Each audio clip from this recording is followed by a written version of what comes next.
1984, né? Em 84 já fazia um ano da festa hip hop, né, que aconteceu, que foi um grande divisor de águas na época, né, na década de 90, né? Aí já haviam se passado praticamente uma década e meia de cultura hip hop aqui em Pernambuco e assim, com altos e baixos, né? Principalmente nos anos 90. Então, entre 94 e 96, eu considero o pior momento da cultura hip hop aqui. Foi um momento em que a galera realmente meio que destoou de tudo aquilo que a cultura hip hop prega, né?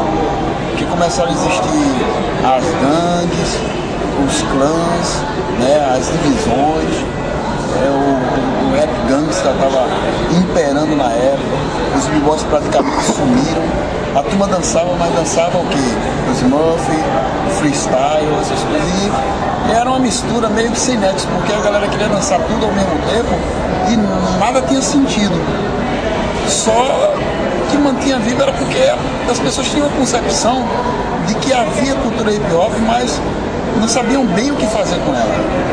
Então, foi nesse momento que começou aquilo que eu chamo de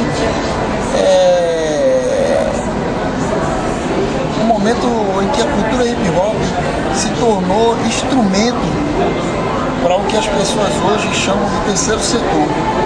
Ou seja, acabou a cultura pela cultura, acabou a arte pela arte, acabou a graça da coisa, né? Por quê? Com o domínio das drogas, muitas entidades, aquelas ditas entidades de cunho social, né? As ONGs brasileiras ou estrangeiras, eles começaram a utilizar, a partir de então, a cultura hip hop, né? Os elementos da cultura hip hop como alavancadores, né? Para os projetos sociais deles. Então, assim, é bom, é interessante isso aí, mas assim, pouco conhecimento da cultura e muita gente que não sabia nada sobre a cultura à frente da maioria desses projetos. Então, queriam ensinar grafite, queriam que as pessoas que ensinar a ser rapper, queriam ensinar dança de rua, queriam ensinar a ser DJ, mas tudo coisa de momento, ninguém se preocupava em passar a verdadeira essência daquilo ali, que aquilo fazia parte de uma cultura, que era um elemento formador de uma cultura, que antes deles outros haviam passado por várias situações até aquele momento, ou seja, não havia história antes daquilo ali, havia daquilo ali por diante, ou seja, vamos salvar as crianças, vamos tirar as crianças da situação de risco com a cultura hip hop. E daí a cultura hip hop e seus elementos se tornaram instrumentos, meros instrumentos na mão dessas pessoas que, graças a Deus, por ser o que era, e mesmo sendo mal repassada por muitas dessas entidades que não botavam pessoas semi-analfabetas às vezes para trabalhar com as crianças e não discriminando essas pessoas, mas eu acho que tem que saber o que é que está sendo feito, tem que saber do que está se falando. Não é simplesmente ensinar dança, ensinar grafitar, sem ter aquela parte didática de falar de onde veio, como chegou, por que está sendo fazido aquilo e para onde se quer chegar. Então, eu considero essa época, principalmente até o início dos anos 2000, um momento assim, ruim para a verdadeira cultura hip hop. Porque assim, não, esse trabalho entre 94 até quase 2000 não teve não se plantou nada com isso. Ao contrário, se usava a cultura hip hop para tirar as crianças das ruas, enquanto as crianças estavam junto com eles. Quando as crianças saíam daquele lugar, não havia acompanhamento, ou seja, eles voltavam, as crianças voltavam a fazer as mesmas coisas que faziam quando não estavam junto deles, ou seja, aquilo era só um momento. E quando se tem a ideia de se usar algo que se perpetue na vida de uma pessoa, tem que ter começo, meio e fim, ou seja, é o início, o momento em que está se passando aquela arte, e o acompanhamento depois que acaba aquilo ali. E muitas dessas ONGs, muitos desses caras envolvidos com dança e que queriam passar essas informações, não faziam isso, ou seja, A criança era uma no momento que estava ali na aula, naquele momento de recreação, com a dança, com grafite, com o DJ, e depois que acabava tudo, voltava tudo a ser a mesma coisa. Foi preciso haver meio que uma reviravolta e mostrar que estavam errados, colocarem pessoas realmente capacitadas, gabaritadas para trabalhar com cultura, para poder o trabalho de muitas dessas ONGs ter sentido, ter realmente um porquê, e não só atabalhadamente pegar uma cultura e ensinar as pessoas para tirar ela da droga ou da criminalidade, e não haver um acompanhamento. Foi a partir dessa consciência de se colocar realmente pessoas que conhecessem a cultura, que realmente soubessem o que estava sendo repassado para as crianças, que começou a ter, de uma certa forma, sentido, na minha opinião, o trabalho de muitas dessas ONGs. Então, até 2000, cara, eu acho terrível, um momento terrível para a cultura. Se tinha boa vontade, claro, é inegável. Naquele momento que você quer tirar a pessoa de uma situação, de uma coisa, você está demonstrando boa vontade, você está demonstrando caridade. Mas nem toda caridade, se ela realmente não souber ser usada, ela não ajuda, ao contrário, ela piora.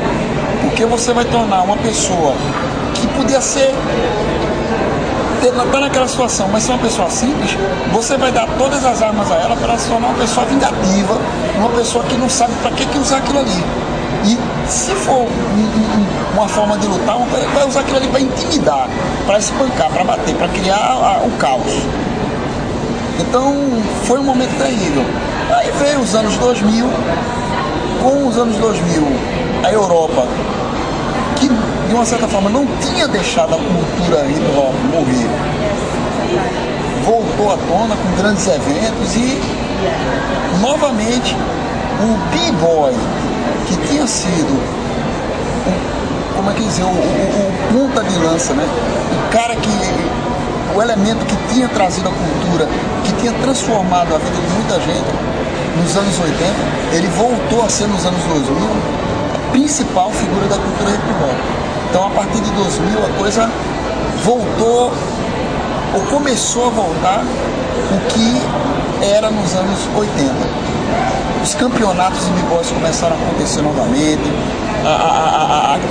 o verdadeiro trabalho, o bom trabalho das ONGs começou a ter resultado realmente prático, ou seja, as crianças estavam não só dançando, mas estavam conhecendo a cultura, e muita gente que estava afastada voltou, os eventos a nível de Brasil começaram a voltar, aqui em Pernambuco uma nova geração de b-boys voltou a aparecer, apesar de tantos problemas, apesar da própria droga, de tudo no meio, mas os b-boys voltaram a aparecer e os elementos voltaram a se reunir. Ou seja, você conseguia ter nos eventos os elementos do grafite, do boy, do DJ, do MC, tudo ali junto. Aqui em Pernambuco nós começamos a ter novamente as rodas de b-boy, começaram a acontecer os polos hip hop, que foi uma iniciativa da Associação Metropolitana de Hip Hop em Pernambuco. Tivemos aqui, ainda nos anos 2000, o primeiro encontro nordestino de hip hop, que foi um demarcador importantíssimo na história da cultura hip hop e dos movimentos gerados pela cultura hip hop a nível do Nordeste, porque tivemos aqui todos os estados do Nordeste, num final de semana maravilhoso, onde se falou de política, do espaço da cultura, o que tem que se fazer, como usar a cultura hip hop, como a cultura hip hop estava sendo desenvolvida e como ela estava acontecendo nos outros estados. Então, isso foi uma alavanca, e a partir desse encontro nordestino e de tudo que estava acontecendo até então, que era ligado à cultura hip hop, daí em diante mudou muita coisa. Mudou muita coisa a nível do Nordeste, criou-se uma rede. Hoje nós temos campeonatos, as pessoas não são mais, não há aquela segregação, todo mundo se conhece, todo mundo troca ideia, a internet está aí para ajudar, né, nessa interação, né, nessa junção das pessoas mais diferentes possíveis, com ideias mais diferentes possíveis, mas que se aglomeram, trocam ideias, vão nos campeonatos, saem de seus estados, vão para outro. O exemplo disso é o polo hip hop, é o encontro de dança de rua em João Pessoa, que é realizado pelo Vante Vaz e pela Tribo Etnos, é o Battle of the Trio, que é um campeonato realizado por mim aqui em Pernambuco, é o Original Rua PR, realizado pelo Pablo, são os polos hip hop que reúnem todos os elementos, são as entidades que hoje procuram quem realmente conhece a cultura hip hop para desenvolver trabalho com as crianças. Então eu acho que melhorou muito, tem que se melhorar, tem. Principalmente usar de forma correta para ajudar ainda mais essas crianças, que elas é quem são o futuro da cultura hip hop. Eu, que fui uma criança da cultura hip hop e hoje posso me considerar um ancião dessa cultura, um cara que está aqui, mas que penso como jovem, porque a energia que eu tenho, velho, eu acho que nada tira.